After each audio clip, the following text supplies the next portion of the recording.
દેશમાં 29 માર્ચથી western disturbance સક્રિય થવાના કારણે હવામાનની પેટર્ન બદલાવા લાગી છે.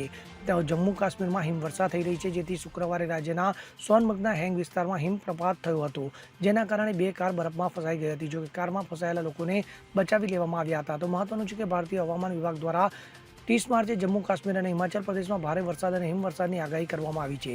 તો 19 રાજ્યોમાં ઝરમર વરસાદની શક્યતા છે. તો ઉત્તરાખંડ, પંજાબ, હરિયાણા અને દિલ્હીમાં ઓરેન્જ એલર્ટ છે. અહીં ગાજવીજ સાથે વરસાદ પડી શકે છે. આસામ, મેઘાલય, અરુણાચલ પ્રદેશ, નાગાલેન્ડ, મણિપુર, મિઝોરમ અને ત્રિપુરામાં ભારે વરસાદનું એલર્ટ અપાયું છે. તો રાજસ્થાન, છત્તીસગઢ, ઉત્તર પ્રદેશ, બિહાર, ઝારખંડ, બંગાળ, ઓડિશા અને સિક્કમમાં વાદળછાયું વાતાવરણ રહેશે. આ રાજ્યોમાં ગાજવીજ સાથે છૂટોછવાયો વરસાદ પડી શકે છે. તો બીજી તરફ કેટલાક રાજ્યોમાં આકરી ગરમી પણ પડી રહી છે. તો સૌથી વધુ ગરમી મધ્યપ્રદેશ, મહારાષ્ટ્ર રાજ્ય અને આંધ્રપ્રદેશના 5 શહેરોમાં છે. મહારાષ્ટ્ર રાજ્યના અકોલામાં 29 માર્ચે 42.6 ડિગ્રી સેલ્સિયસ તાપમાન નોંધાયું હતું. આ સમગ્ર દેશમાં સૌથી વધુ છે. Bureau report, CN24 news. હવે જુઓ દેશ દુનિયાની તમામ ખબરો તમારી આંગળીના ટેરવે.